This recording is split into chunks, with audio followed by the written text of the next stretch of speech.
Faut-il renoncer à chercher la vérité? Thèse, Montaigne, convoquant les auteurs classiques, afin de faire jaillir sous nos yeux leurs divergences, s'attache à montrer que la vérité est une illusion. Antithèse, la pensée de Montaigne est une permanente quête du vrai, un effort vivant pour toujours reconnaître la vérité et s'y tenir. Thèse, tout est incertain dans le monde. En montrant, dans de nombreux chapitres et avec force exemple, qu'on peut toujours soutenir une chose et son contraire, Montaigne semble professer un relativisme radical conduisant à l'abandon de l'idée de vérité. Premier argument, aucune connaissance ne peut venir de nos sens. Montaigne établit la liste des erreurs dont nos sens sont la cause. Ces erreurs nous interdisent de compter sur eux pour accéder à la plus petite certitude.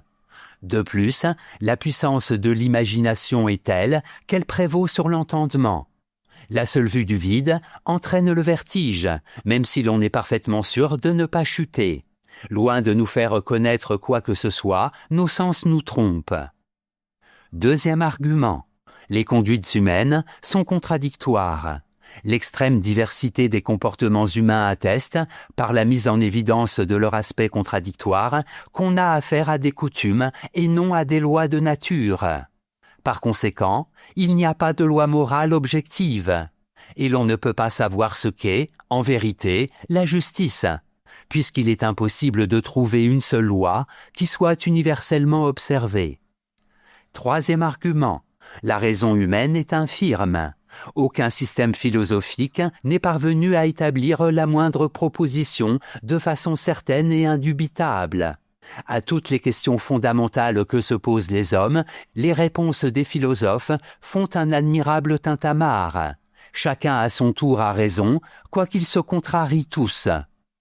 En bref, le scepticisme de Montaigne dénonce l'impuissance de l'homme et son incapacité à produire une seule vérité. L'homme est faible et ignorant, privé de tout critère du vrai et soumis au jeu changeant des apparences. Antithèse. Douter n'est pas refuser la vérité, c'est la chercher. En effet, c'est par amour de la vérité que Montaigne est sceptique quant aux moyens humains de l'atteindre. Il s'agit d'un scepticisme de méthode qui n'entame en rien la croyance en la vérité, même si celle-ci est inaccessible. Premier argument, qui parvient au vrai sans douter, n'est qu'un sot. Jouir de la vérité, c'est la chercher.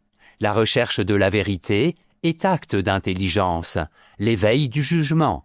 Celui qui pense détenir une vérité est probablement inintelligent, car l'affirmation et l'opiniâtreté sont signes express de bêtise.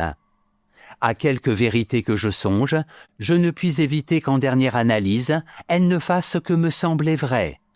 Deuxième argument, la vraie vérité réside dans le dialogue. La préférence pour le doute, c'est la préférence de celui qui aime mieux chercher la vérité que la posséder. S'approprier la vérité, c'est savoir faire du vrai le lieu d'une discussion qui l'éclaire et le nuance. C'est savoir apprécier et juger plutôt qu'affirmer. Je cherche, à la vérité, plus la fréquentation de ceux qui me gourment que de ceux qui me craignent. Troisième argument, la philosophie commence par le doute. La quête de la vérité n'a de sens que par l'espoir de toujours mieux juger. En effet, ce qui compte, ce n'est pas tant la possession de la vérité, c'est la manière de la tenir ou de la chercher. La connaissance ne progresse pas de façon continue, mais par essais et erreurs qu'il faut constamment rectifier. En bref, Montaigne cherche la vérité. Seulement, comme il n'est jamais sûr de l'avoir saisie, ce qu'il dit n'a rien de définitif.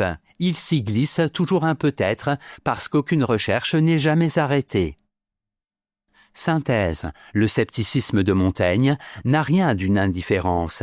L'art de réserver son jugement est un art de juger qui refuse toute démission. Ainsi apparaît, dans l'œuvre de Montaigne, une puissance de douter, qui sera le ressort de la pensée moderne. Avant Descartes, Montaigne a mis en œuvre le doute systématique. Il a compris l'identité de l'acte de penser et de l'acte de douter. Cette méthode est aussi recherche de la vérité, car ce scepticisme renoue profondément avec la méthode socratique.